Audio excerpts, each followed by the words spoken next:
Awakening with Brahma Kumaris. Welcome to Awakening with Brahma Kumaris. Our topic today is the power of tolerance. We've heard very often about lactose intolerance, wheat intolerance. But has the soul lost its power of tolerance? Have we become like the plant, touch me not, so sensitive that if you touch me or hurt me, you will hear from me? What happened to this power of the soul?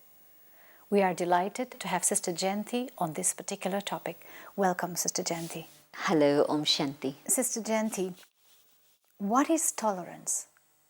In a very simple way, maybe tolerance could be described as acceptance.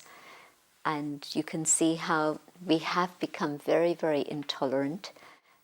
I see how intolerance has led to a huge increase in domestic violence. It's led to road rage. It's led to office rage. It's led to war between neighbors. Intolerance has spread to race and religion so that we don't understand each other and we're afraid, and so there's discrimination. And so, yes, it's a situation in which there's a lot of aggression simply because we are not able to tolerate anymore. What you said is so true. It rages across so many different aspects of a person's life, from individual to national. What image would you put to this? There's a beautiful image we use, and that's that of a tree. And a tree laden with many, many fruits. And here's a little boy who comes along and he throws a stone at the tree. And the tree doesn't throw stones back in return, but instead the tree is able to give its fruits. And so the tree has the capacity to be able to tolerate and give fruits to the little boy. If I were to increase my power of tolerance, where do I go from within me? Think about this image again, and you'll see that when there's many fruits on the tree, then there's a capacity to be able to give the fruits and nothing else. And the way I interpret it for myself is that when I've been able to develop a relationship with the divine, the fruits of that, the love, the joy, the contentment, the power of that is such that in a given situation, I don't react with bitterness and anger, but I know what it is I have to do, and I'm able to share those sweet fruits with others. And so I don't enter into this give and take of aggression, but there's aggression coming, but I just simply do what I need to do and give fruits. So in the process of meditation, turning to the divine becomes the source of attainment of this particular power? Absolutely. I don't know how else one could increase and develop this capacity, but the more I go deep inside, the more I connect with the source of all power, tolerance develops because I'm receiving so much that I am full. And then I don't have expectations of the others. Intolerance also comes very often when I'm expecting you to behave in a certain way that I want, and you don't. And I don't like that. And so I react to that. I become intolerant of that. And so when I'm full within, I'm content. I don't have expectations, and I'll be able to accept you as you are. That's very beautiful. Now, tolerance, is this the weakness of a soul, or it could be the strength of a soul? It's because I'm weak, that's why I'm tolerating, or I'm really powerful inside because I'm so connected to the divine that I'm actually able to tolerate. So what is it? I think some people call it a weakness because they are seeing tolerance as being a situation of being a victim. And I'm not seeing tolerance as a victim consciousness. I'm seeing tolerance as a tremendous inner strength and power that I've gained within myself so that I have my own dignity. And even if things go up and down around me and you don't do what I wish you to do, but you don't touch my own dignity, and I'm able to move forward with my own inner authority without being affected by the things around me. Where tolerance is seen as weakness, it's because a person has allowed themselves to become a victim. And yes, in that case, that's what it is. But that's actually not what tolerance is about. Here's somebody who's on a very external level forceful, and this person wants something from this one, and then they allow themselves to become a victim. Well, that's not tolerance, actually. That's a state of weakness. But in tolerance, I have a strength inside that carries me through difficult circumstances. Taking this into a practical level, when a boss walks into an office and he sees his colleagues working, he's arrogant, he's rude, he needs to get things done, however unrealistic they may be, however time-consuming it may be, as subordinates, you tolerate, but internally, I don't think they have respect for their boss. I'm seeing that in that particular situation, it's not a question of tolerating that person's anger, but I need my salary at the end of the month, and so this is why I'm willing to accept it. But if tomorrow somebody offers me another job, maybe with even less salary, or maybe with more, whatever, but I'll make a choice and I'll get out of that situation.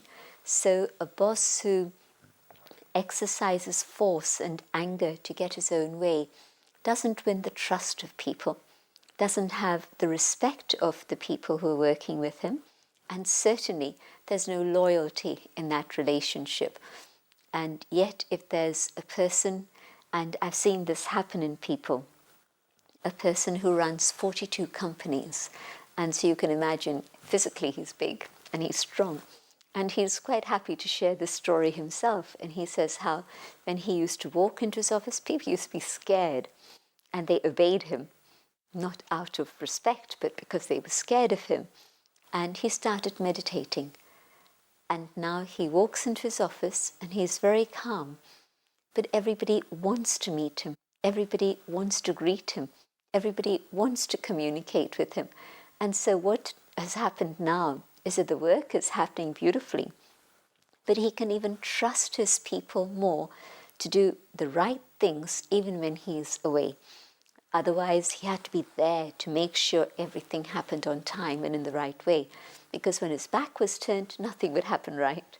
So can I say then that if you tolerate out of compulsion, or if you tolerate because you are afraid in that relationship, your tolerance is a victim form of tolerance?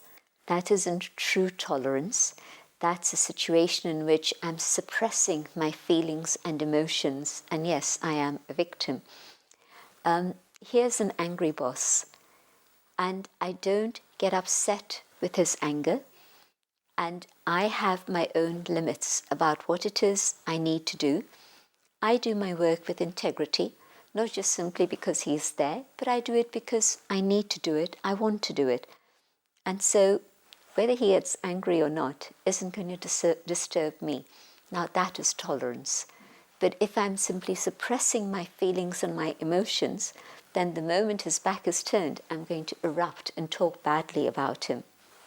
And this happens often. The length of tolerance. How long should I tolerate for? At the end of the day, I have to keep my self-worth and my self-dignity. I would need to make my own point of view across. Because at the moment, our tolerance is really like the snap of a rubber band. You go that much and then you snap. So how do we do this? How do we make our point across? There's a few different issues that have come up in your question. And one is that if really it's a situation in which it's challenging, maybe for example, let's take climate. It's very, very hot and I don't have air conditioning. Now, am I going to say I'm not going to do the job I'm supposed to do? Am I going to say, well, unless the boss puts in an AC, I'm going to walk out? it's the way of the world. Today it's hot, tomorrow it'll be cold. And so let me be able to develop my capacity to accept external situations and say, it's okay. It's a mental adjustment I need to make to allow my physical body also to be able to adjust. So in that case, I don't think it's a question of 1 day, 2 days, 3 days, but I have to say, it's fine. For as long as the heat lasts, it'll be okay. I have to find ways of dealing with it mentally and also physically also. Yes, keep a glass of cold water by your side if that's what's going to help you, or whatever it is you need. Another situation where, say for example, here's a woman who's tolerating violence.